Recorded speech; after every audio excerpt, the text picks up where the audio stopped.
La corde s'est mise à souffler. La Bible nous enseigne que les murailles se sont enfoncées dans le sol. Elles se sont enfoncées. On appelle ça tarat. Tarat, c'est en dessous. Elles sont tombées et dépassées en dessous. Lorsque la corde de Dieu souffle, lorsque Dieu souffle, lorsque la parole de Dieu souffle, tes ennemis s'effondrent dans le sol. Tu n'as même plus à monter sur leur tête, ils sont déjà en dessous. Le combat spirituel, mes amis, ne disons pas de bêtises sur le combat spirituel. Il faut arrêter toutes ces bêtises-là. On nous raconte du tout et du n'importe quoi et on essaie de faire plein de choses que Dieu ne nous demande pas. La seule chose qui gagne le combat, c'est lorsque la parole de Dieu est prononcée. Et si elle est prononcée avec puissance, mes amis, les murailles s'écroulent. Elles tombent à l'intérieur, elles descendent dans le sol. Il est écrit, et les murailles s'enfonçaient. Mes amis, ça c'est autre chose. Tu te rends compte? La puissance de Dieu. Le chauffard. Et voilà que nous apprenons que le bélier, le chauffard, la corne du bélier, c'est la gloire de Dieu. Je ne sais pas si vous avez été en Italie, si vous avez vu la fameuse statue de Moïse. Immense statue avec 2 cornes. Vous avez vu ça? Vous n'avez jamais vu ça? Tu as vu? Incroyable. Je me suis dit, mais pourquoi on a mis 2 cornes à Moïse? Parce que lorsqu'on a sculpté cette statue, cette immense statue de Moïse, le gars avait lu dans la Bible que Moïse avait la gloire. Mais quand il a vu la gloire, il a lu Kéren, donc il a lu les cornes. Donc il lui a mis 2 cornes. Oui, c'est pour ça. Il n'avait pas compris que les cornes, c'était la gloire. Alors il lui a mis 2 cornes, on a l'impression que c'est le diable. Pourquoi on met des cornes au diable? Parce qu'il veut la gloire. Mais qu'est-ce que tu crois? Mais il veut la gloire. Il veut copier tout de Dieu. Ah, c'est terrible. Et le chauffard sonne. C'est la corne du bélier. Et je souffle dans le chauffard. Et la Bible nous enseigne. J'entendis, je fus ravi en esprit. Mes amis, écoutez-moi. Il y a des choses que tu n'entendras jamais de Dieu si tu n'es pas ravi dans l'esprit. Les chrétiens sont tellement terre à terre. On vit tellement pour ici-bas. On vit tellement pour la nourriture, on vit tellement pour le vêtement, on vit tellement pour l'argent. Et l'Église a eu un évangile d'une prospérité erronée. On nous a enseigné que Jésus était mort sur la croix pour faire de nous des millionnaires. Mais ça n'existe pas. Si Jésus était mort sur la croix pour faire des millionnaires, il aurait perdu son temps.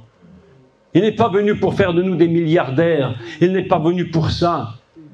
Il est venu pour nous sauver, nous faire entrer dans la gloire. Et voilà que le Messie dit, je fus ravi en esprit. Mes amis, écoutez-moi, il faut que vous rentriez dans un temps de votre vie où vous serez capable, où Dieu fera de vous des gens qui rentreront ravis en esprit. Si tu n'es pas ravi en esprit, il y a des choses que tu n'entendras jamais. Il fallait que Moïse monte sur la montagne pour entendre la parole de Dieu. Tu te rends compte, Moïse qui monte 40 jours sur la montagne, sans manger, sans boire, pour recevoir 10 paroles, mon frère. Là, j'en ai déjà dit des milliers ce matin. Et lui, pour avoir 10 paroles qui viennent de Dieu, 10, c'est pourquoi c'est Yud. C'est la corde. 10 paroles de Dieu, mes amis. 40 jours de jeûne sans boire et manger. Nuit et jour pour 10 mots. Et quand Dieu te demande de prier, tu ne sais pas prier 10 minutes. Mais Moïse rentre dans la gloire. Il y a des dimensions de gloire, mes amis. Lorsque nous rentrons dans des dimensions de gloire, nous ne sommes plus de ce monde. Je sais quand je témoigne, vous allez le lire. À un moment donné dans ma vie, j'avais 33 ans et j'étais poussé à jeûner 40 jours et 40 nuits. J'ai fait 40 jours de jeûne. La gloire était si grande, si puissante, que je pouvais prier 20 heures par jour. Et une nuit, écoutez, je vous raconte ça. Une nuit, j'étais là, dans mon lit, après 3-4 semaines sans manger. Tu vois un peu l'histoire? Et j'entends une voix dans la nuit qui me réveille. J'ouvre les yeux, et vous savez ce que c'était? C'était moi qui priais en d'autres langues. Tellement fort que ça m'a réveillé. Et je ne pouvais plus m'arrêter. Parce que je vais te dire une vérité. Quand le Seigneur te ravit en esprit, tu atteins des dimensions. Et tu l'as dit aussi tout à l'heure. Si tu commences en bas, le Seigneur ne peut te dire que des choses de toi en bas. Mais si tu montes plus haut, il te dira des choses plus hautes. Et si tu arrives dans la gloire, si tu arrives complètement envahi de la gloire de Dieu, tu vas entendre des choses que personne n'entendra. Personne ne les entend. Et je vais te dire, mon frère, je vais te dire une chose. Cherche le Seigneur davantage. Il va te dire des choses que tu n'as jamais entendues. Et qu'il veut te révéler. Ce n'est pas qu'on a une église de 10 000 membres qui compte. Tu peux avoir une église de 10 personnes. Si Dieu t'a dit, toi c'est 10, toi c'est 100, sois heureux. Mais sois un homme de Dieu. Et tiens-toi dans la gloire. Je fus ravi en esprit. Oh, le texte est incroyable. Et oh là là là là là. Et j'entendis une voix derrière moi. Pourquoi tu ne le dis pas en face? Pourquoi tu ne me l'as pas dit en face? Pourquoi c'est derrière moi? Pour que tu prennes bien l'oreille. Écoute bien ce que je te dis. Oh mon Dieu. Et j'entends une voix derrière moi, une voix forte, comme le son d'un chauffard. La bataille est gagnée, mes amis. Le son d'un chauffard. Et qui disait, ce que tu vois, écris-le dans un livre. Et envoie-le à qui? Aux politiques? Au roi? Non, ô cette Église. Il y a des révélations, mes amis, que l'Église a besoin. Écoute-moi bien, mon frère. Écoute-moi bien, mon frère. Écoute-moi bien ce que je te dis. Il y a des révélations que l'Église a besoin et qu'ils ne reçoivent pas. Parce que nous ne sommes pas dans la gloire. Nous ne sommes pas montés assez haut. Nous ne sommes pas rentrés dans cette dimension de ravissement de l'esprit. Il faut que nous montions, mon frère. Il faut que nous allions plus haut. Le nom, Shem. Tu sais, ça veut dire quoi, Shem? Le nom. Et tu sais ce que ça veut dire encore? Ça veut dire là-bas. Quand tu dis le nom du Seigneur, ça veut dire là-bas. Et il y a des révélations dont l'Église a besoin. Mais les hommes et les femmes de Dieu ne sont pas ravis dans la gloire. Ils ne sont pas assez hauts sur la montagne. Ils ne sont pas rentrés dans la nuée de gloire. Il y a des révélations que nous ne recevrons qu'en dans la nuée. Si nous ne rentrons pas dans la nuée, nous ne recevrons rien. Et mes amis, nous sommes, nous, les responsables des églises, responsables de votre vie et de votre enseignement. Le Seigneur Jésus est porté en lui tout Israël. Et lorsqu'il parlait Israël, il portait Israël en lui. Et nous, les serviteurs de Dieu, nous devons vous porter en nous. Et nous devons aller dans la gloire, être ravis en esprit, de telle façon que nous ayons des révélations que personne n'a encore eues. Et que nous puissions donner à l'Église des révélations incroyables, mon frère. Je te le dis à toi et à toi, parce que je sens que nous sommes responsables de tous ces gens. Le Jésus est monté dans le désert, poussé par l'Esprit. C'était pas un choix. Poussé par l'Esprit. Un autre terme, une autre traduction dit que l'Esprit l'a emporté. Pourquoi l'Esprit l'a tiré? Parce que c'était pas si facile que ça. Même pour lui, même pour Jésus, même pour Yeshua, jeûner 40 jours, c'était difficile. Oui ou non? Oui. Mais lorsqu'il est sorti du désert, oh, mon Dieu, mon Dieu! Une seule chose a été dite sur lui. Une seule chose a été dite sur lui qui venait du ciel. Voici mon fils. Alors, quand le fils était là, il est parti dans le désert parce qu'il savait qui il était. Il n'y a que les fils qui rentrent dans la gloire. Il n'y a que les fils qui rentrent dans la révélation. Il n'y a que les fils et les filles de Dieu qui sont capables de monter, d'être ravis en esprit pour entendre une parole qui dit quoi? Parle à cette Église. C'est marrant ce que je te dis ce matin. Tu sais pourquoi? On a envie de parler à l'Église et maintenant Dieu parle au pasteur. Il y a moi-même. Il y a moi-même. Ça, c'est des enseignements qu'il faudrait donner à tous les pasteurs de France. Et leur demander. Et je ne fais pas une méchante critique. Je dis un fait établi. Combien d'entre nous avons été ravis en esprit au jour du Seigneur? Pour entendre des révélations qui nous dépassent. Et parfois, Moïse monte sur la montagne 40 jours, 40 nuits.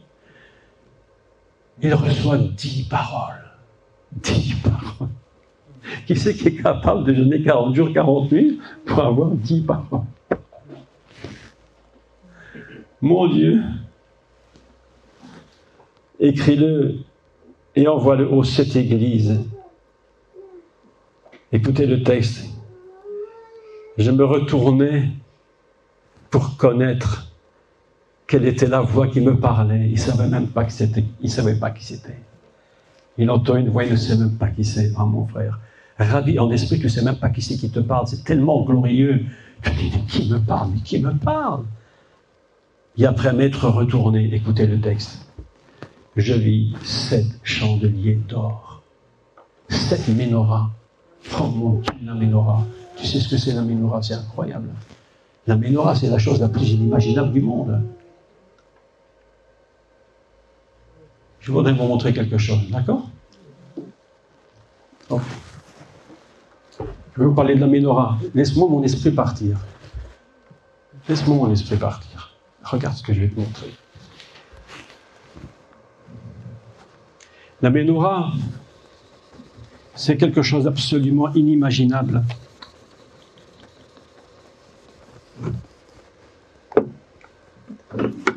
Vous vous souvenez que je vous avais dit,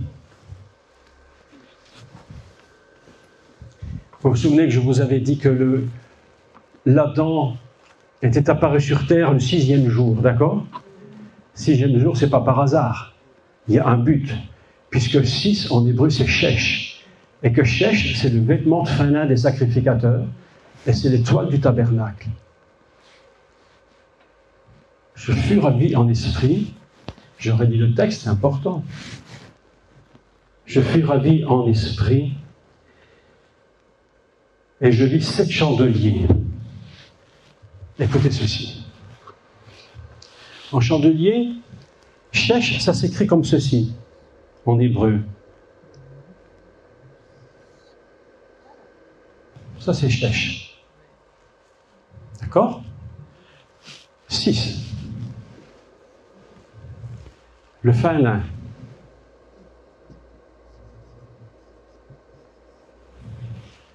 Et maintenant, nous allons prendre, Yeshua a parlé et Yeshua a dit, je suis venu non pour être servi, mais pour... Donc, il s'appelle le... Serviteur. Comment dit-on le serviteur en hébreu? Shemesh. Et Shemesh, le serviteur, tu entends dedans 6. Et le serviteur, qu'est-ce qu'il fait? Il vient pour soutenir son peuple. Le Messie est venu pour soutenir son peuple. C'est lui qui porte l'Église. Est-ce que vous êtes d'accord avec ça? C'est lui qui te porte, c'est lui qui te porte, c'est lui qui me porte. Donc il va il va servir pour servir. Il va faire le lien entre le ciel et la terre. Il va dire, je suis le lien entre l'Église, entre mon peuple et le Père. Regardez, je vais mettre un lien sur shesh.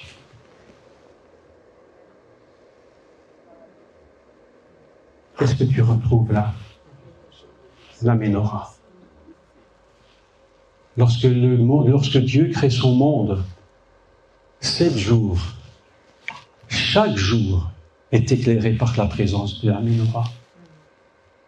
C'est pourquoi il dit dans le texte, je me retournais et qu'est-ce qu'il voit? 7 menorahs d'or. Il est en train de dire à l'Église, elle n'existe que si il y a la lumière incréée à l'intérieur.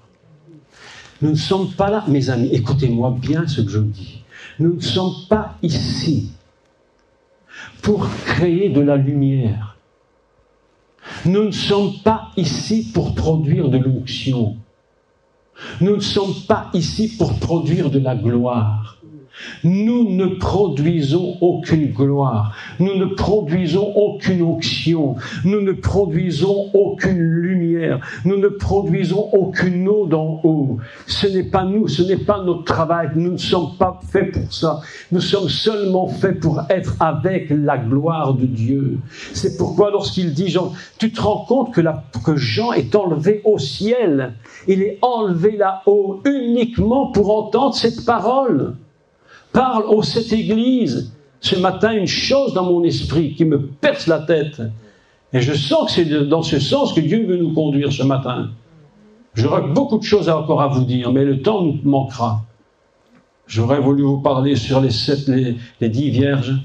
J'aurais voulu vous parler un texte absolument incroyable. Dans la maison de mon père, il y a beaucoup de demeures. Il faut relire en hébreu le texte. Il dit, dans la maison de mon père, il y a beaucoup de bonheur et beaucoup de joie. C'est ça qu'il faut lire.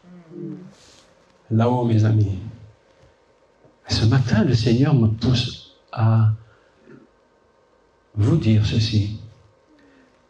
Est-ce que nous sommes prêts à rentrer dans une dimension de l'esprit telle que nous allons entrer dans des choses que personne n'a entendues? Cette église où laquelle nous sommes ce matin a besoin d'entendre des paroles du ciel. Elle n'a pas besoin des paroles de Jacques, ni du pasteur, non. Nous ne sommes que des instruments, nous ne sommes que des chauffards. Nous ne sommes que des cornes de bélier que Dieu utilise pour que sa voix résonne. C'est tout ce que nous sommes. Mais lorsque nous allons monter là-haut, nous allons nous tenir devant lui, il va nous ravir en esprit. Et là, mon frère, là, ma sœur, là, mon frère, tu vas entendre des choses que jamais tu n'as entendues et dont l'Église a besoin. Parce que nous sommes responsables, nous les serviteurs de Dieu, du progrès de l'Église. J'aime beaucoup cette phrase parce que Dieu parlait à Moïse. Alors, entre Moïse et Dieu, il y avait un petit conflit là, très amusant. Quand Dieu parlait à Moïse, quand Moïse parlait à Dieu, il disait « Éternel, regarde ton peuple ». Et quand Dieu parlait à Moïse, il lui dit « Non, non, regarde ton peuple ». Il faisait une partie de ping-pong au niveau du peuple. Savoir à qui appartenait le peuple. Moïse disait « C'est à toi ». Dieu dit « Non, non, Moïse, c'est à toi ». Et Moïse était responsable. Est-ce que tu es d'accord? Il était responsable de la sortie d'Égypte et de la marche qui allait le conduire dans la terre de la promesse. Mais vous vous rendez compte que Moïse, sur cette montagne de la transfiguration, de la montagne de la gloire, a entendu les paroles qui ont bâti Israël. C'est de cette montagne que l'Église, que le monde fonctionne. Des choses que le monde n'a jamais entendues. Aujourd'hui, le Seigneur nous demande à nous, les serviteurs de Dieu, moi aussi, à nous élever pour entendre des révélations qui viennent d'en haut, des choses que l'Église a besoin. Parfois, comme moi, comme tout le monde, et je le sais, c'est normal, nous choisissons un texte et nous prêchons le matin. Oui ou non? Oui, nous le faisons. Parfois, tu t'apprends ta Bible et tu lis un texte, oui ou non? Oui. Mais il y a des moments où Dieu dit non, non. Maintenant, j'ai quelque chose à te dire explicitement que tu n'as jamais entendu et dont l'Église ici a besoin. Ton Église, la tienne, les gens à qui je parle, toute Église. Dieu a une parole spécifique pour l'Église qui va la bâtir comme jamais elle n'était bâtie. Nous pouvons faire 10 000 prédications, mais une seule parole révélée du ciel peut changer toute une Église. Toute une Église. L'Église ne va pas bien, on dit, l'Église ne va pas bien. Je pense que souvent nous manquons à notre consécration. Dire Seigneur, oh, j'ai envie de monter sur la montagne avec toi, être ravi en esprit pour entendre la voix qui me dit des choses que je n'avais jamais entendues. Oh, mes amis, mes amis, mes amis. Lorsque nous rentrons dans la présence de Dieu et nous sommes rentrés dans sa présence, il y a beaucoup de joie.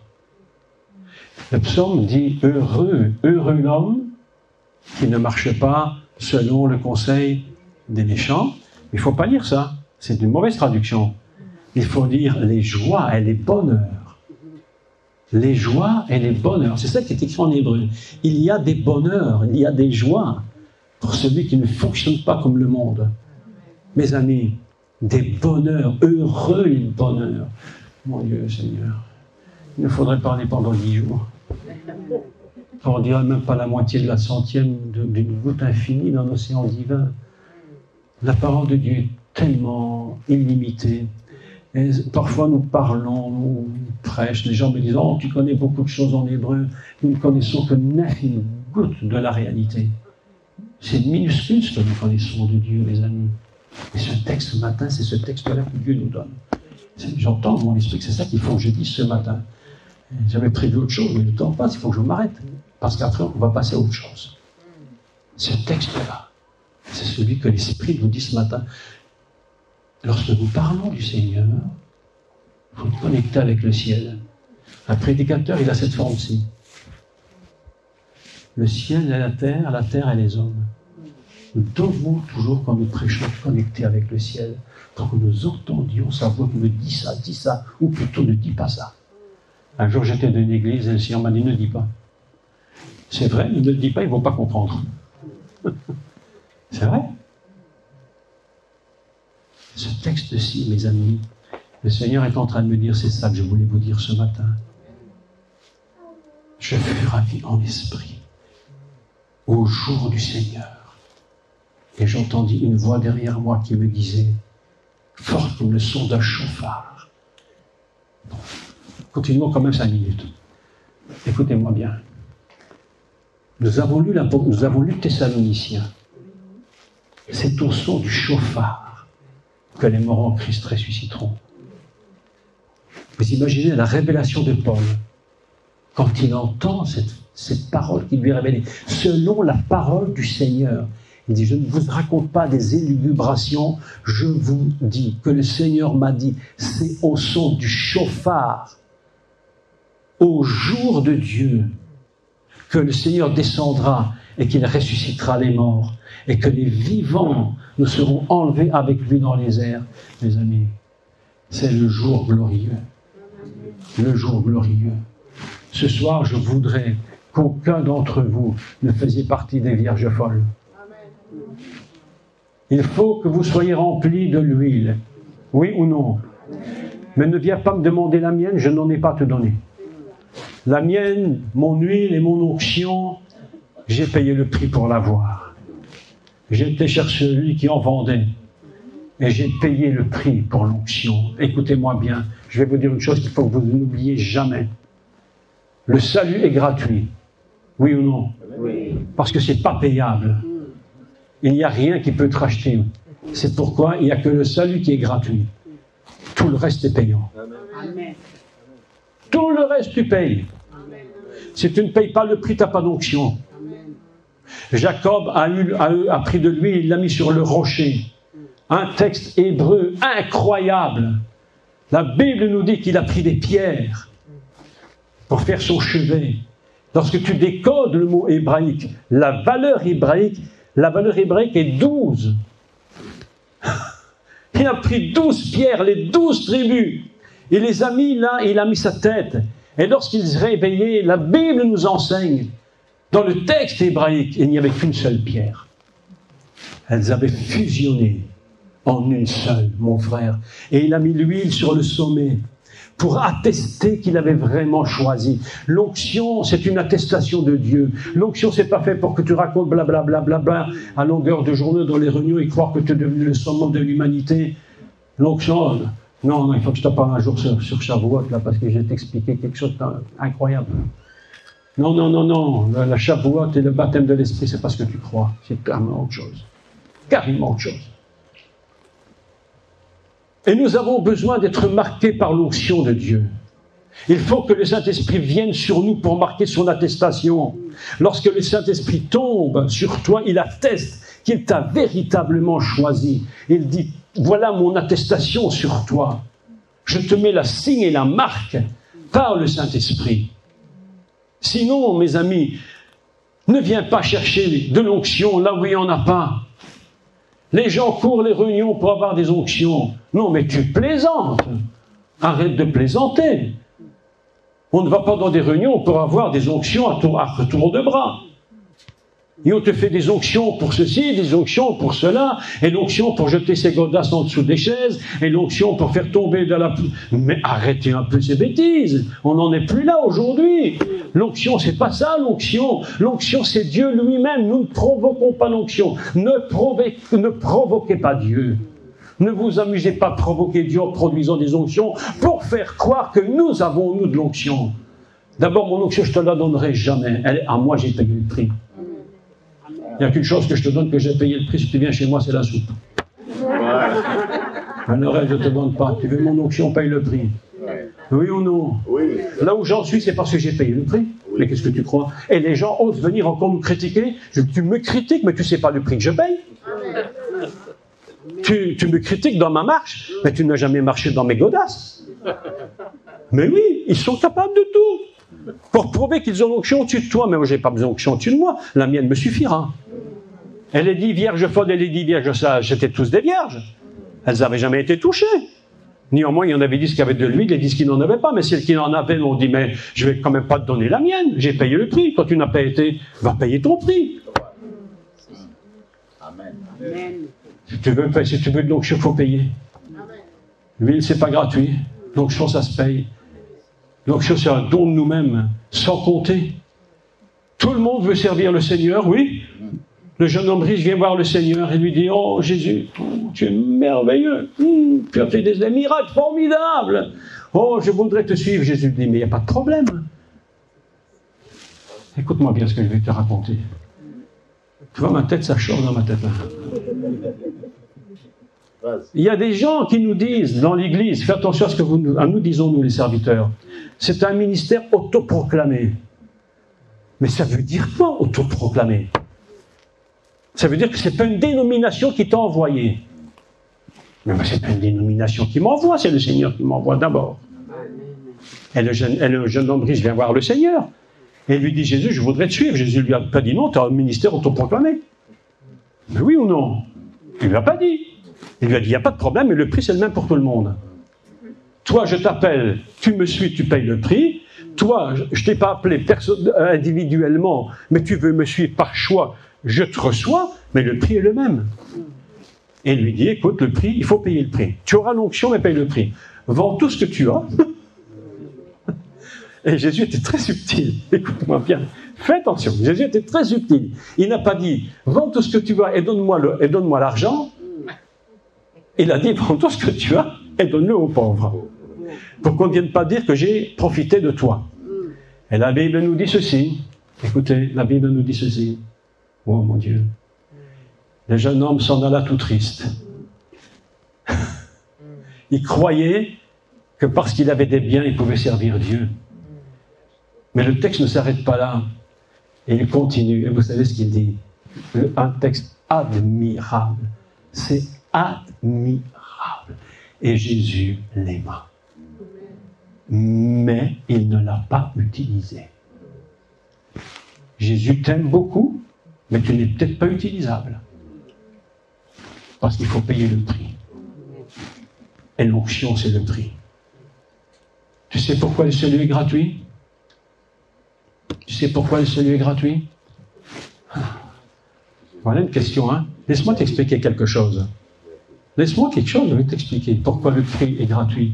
Parce que le salut est impayable. Il a mis Adam dans une balance, et sur l'autre plateau de la balance, il a mis tous les anges du ciel. Et la balance a fait ça. L'aiguille n'était jamais au milieu. Alors Dieu a dit, mais mettons dans la balance autre chose pour sauver mon Adam. Il a pris toutes les étoiles du ciel, les planètes, et les a mis dans la balance. Adam d'un côté, toutes les étoiles et les planètes de l'autre dans la balance. Et la balance a chuté. Il n'y a aucun prix. Et Dieu s'est dit, mais non, enfin je paraphrase, j'invente une histoire. Et Adam était dans la balance. Il a dit, mais prenons tous les animaux de la terre et mettons-le dans la balance. Et la balance est tombée. C'est impayable. Impayable. Il a pris tout l'or du monde, tout l'argent du monde, toutes les banques du monde et il l'a mis dans le plateau. Rien n'avait la valeur d'Adam. Alors Dieu dit, mais qu'est-ce qu'on va faire? Alors il voit le Messie. Elle dit, et si toi tu montais dans la balance? Si toi, Yeshua, tu montais dans la balance, qu'est-ce que ça ferait? Est-ce que l'aiguille serait au milieu? Et au moment où le Seigneur a dit, moi j'accepte de monter dans la balance, le poids était égal. Mes amis, quand Dieu te regarde, il voit le Messie.